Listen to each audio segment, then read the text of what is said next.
Diqqat qiling, siz Leonardo da Vinchini shunchaki rassom deb o'ylaysiz, lekin uning 500 yil oldin chizgan chizmalarining orasida zamonaviy vertolyot, tank, hattoki robotlar borligini bilsangiz nima deysiz? 15-asr atrofda faqatgina ot aravalar yurgan bir vaqtda Leonardo zamonaviy vertolyot chizmasini chizgan.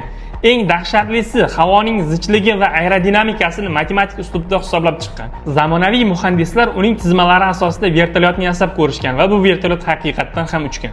Nega aynan u o'z yozuvlarini oyna orqali o'qiladigan teskari tilda yozgan? Nimadan qo'rqqan? Ba'zi tarixchilarning fikriga ko'ra, uning chizmalari orasida hali insoniyat tayyor bo'lmagan vaqt mashinasining sirlari yashiringan. Uning mexanik ritsari esa hozirgi NASA robotlarining prototipidir. U o'sha paytda hali hech kim bilmagan inson tanasidagi klapanlar va qon aylanish tizimini mikroskopik aniqlikda chizgan. Buning uchun u qabrlarni kavlab murdalarni o'rganib chiqqanmi yoki bu bilimlar unga kimdir tomonidan berilganmi? 500 yil oldin yashagan bir inson butun boshli insoniyat texnologiyasini qanday qilib ko'ra olgan? Sizningcha Da Vinchi kelajakdan kelgan sayohatchimi yoki haqiqatdan daho bo'lganmi?